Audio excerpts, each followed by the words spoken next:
If your pressure washing business is about to fail, then try this. Kiss my ass. Hey, honestly, just shut up.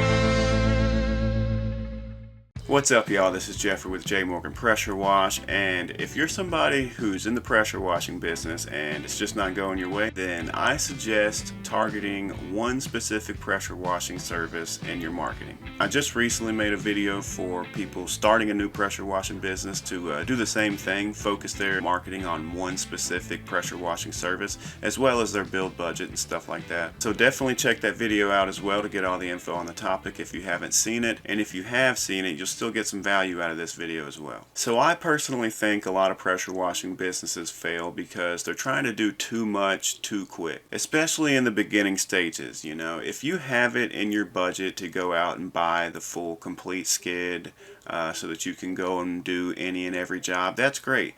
To go further, if you got in your budget to market towards any and every job, that's great. But I think by the end, you know, how much focus can you give to any and every job?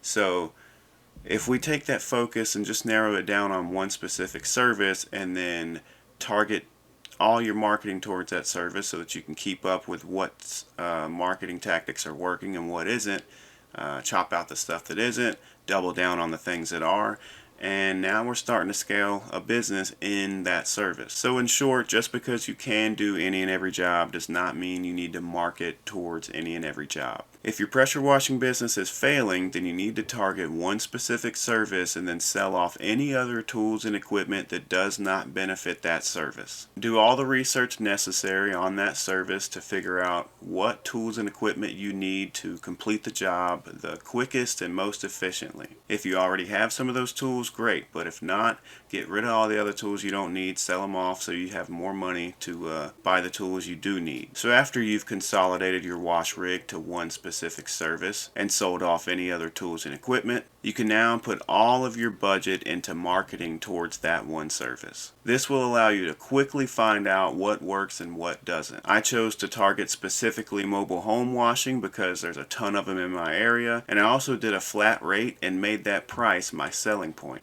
And that detail has made my yard signs my best marketing. So if you can choose a service to offer a flat rate and put that at the top of your yard signs in the biggest font, it is very effective. And you know, you might not want to do mobile homes, and it depends on where you live and you know what jobs are in high demand in your area. So make sure you do your research and set your pricing accordingly, but I highly suggest doing either a flat rate or offering a starting price so that you can once again put that price as your selling point. The beauty of a flat rate, it almost pre-qualifies your customers. You know, when people call me for a mobile home wash, they don't ask me what the price is, they ask me when I can come do it. And so the less investigating your customer has to do, the quicker they are to book with you. And after you start getting customers for this one service and you start making money, you don't go start buying more equipment to do other services. You don't go putting it into marketing for other services. You put it right back into this one service. Just keep doubling down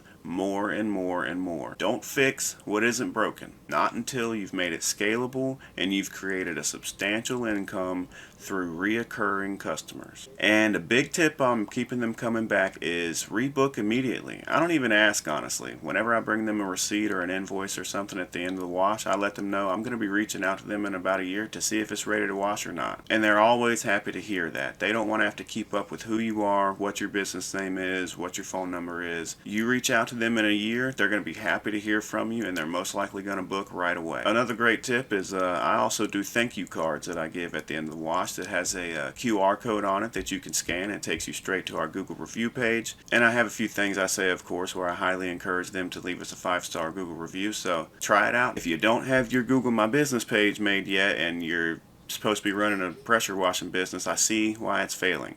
Make sure you got that going, make sure you got people leaving you Google reviews, and this is a highly effective way to get them to leave you reviews. But anyways, that's it on this one. There's a lot more on this topic in that other video I mentioned before. I hope this stuff helps some of you out, and if you got any more questions or need help with anything pressure washing wise, just let me know down in the comments, and make sure you like, share, subscribe, comment, all that crap.